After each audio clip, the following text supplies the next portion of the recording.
Oo, babayaran ko yun. 20 pesos lang, hindi makatulog. Kala mo, di babayaran. Huy, halika rito. Dali! Nakikita mo yon? Yung teacher na yon? Yung kapitbahay natin. Usap-usapan dito sa barangay natin na napakalaki pala ng utang niyan. Lumubo ang interes. Kaya pala hindi nakakapag-ipon eh. E ng mga bata pa yan, gusto daw maging teacher eh. O di ba? Nilayasan tayo kasi alam niya siya ang pinag-uusapan natin. Buti na lang talaga yung anak ko, marunong sa buhay. Mrs. Castro, pinabibigay pala ng bangkong pumunta dito kanina. Tinatanong rin pala nila sa amin kung doon ka pa rin daw ba nakatira.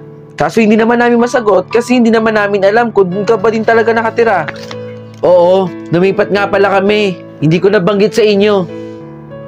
Yung utang mo pala sa akin, kailangan ko na bukas. Magpapacheck up kasi yung anak ko eh. Pasensya ka na. Ay, oo naman. Sige, bukas na bukas babayaran kita. Maraming salamat sa tulong mo ha. Pasensya na din.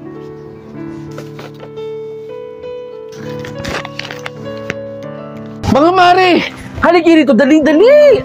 Ito, hot issue to. Kagagaling ko lang sa eskwelahan, promise. Yung teacher nating kapitbahay, naku, dun pa lang pala sa school, ang dami ng utang. Tapos, may pumunta pa dong mga taga-bangko, hinahanap siya. Aling Marites, pwede po bang itikom nyo na lang po yung bibig ninyo? Huwag nyo na lang po pakialaman yung buhay ng ibang tao. Dahil hindi nyo naman po alam yung mga totoong nangyayari sa buhay nila eh. Ang intindihin po ninyo, yung buhay ninyo at yung mga anak ninyo.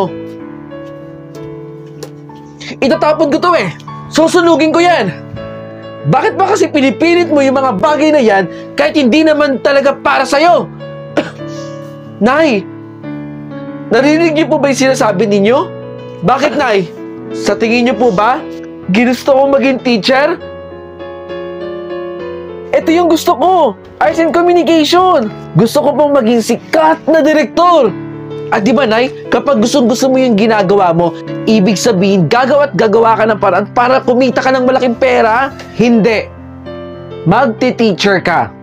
Kailangan mo sundan ang yapak ng mga tiyahin mo.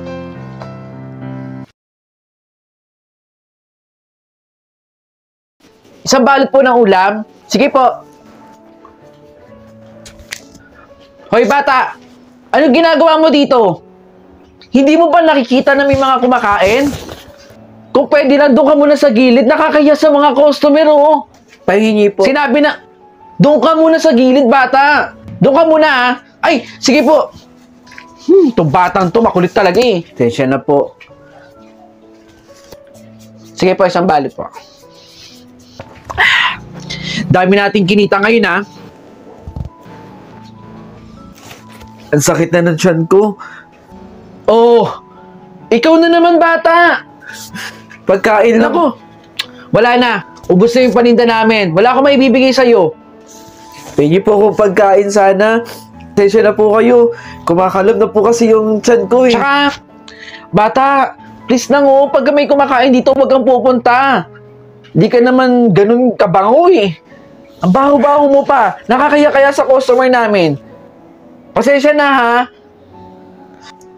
Pasensya na po. Sige, ugasan nyo na yan.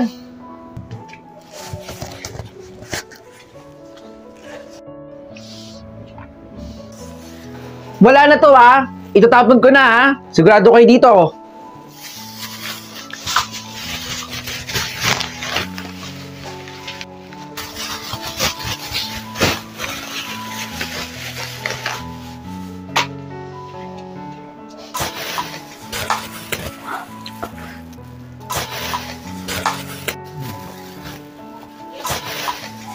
Bata?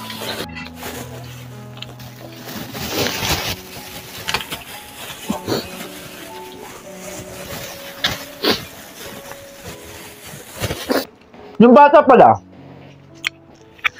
kamusta na yun? Yung lagi pumupunta rito, yung medyo hindi maganda yung amoy. Kahapon nakita ko yung kinain yung basura eh. Gusto ko sana bigyan ng pagkain ngayon. Ha? Tutulog na ako.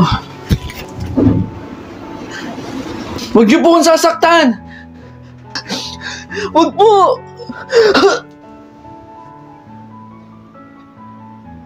Oh, na-enjoy mo ba yung content ko? At gusto mo rin bang manalo ng POV shirt gaya ng suot ko? Madiscarding nila lang? Nako, wag mong kalimutang i-follow yung Facebook page na nandito sa screen at mag-comment ka sa nakapin post. Sagutin mo lang ang tanong na, bakit dapat ka mabigyan ng POV clothing ko? 3 designs meron tayo. Malay mo, isa ka na sa mabigyan ng POV shirt ko. Ano pang inaantay mo? Mag-comment ka na doon. Bilis!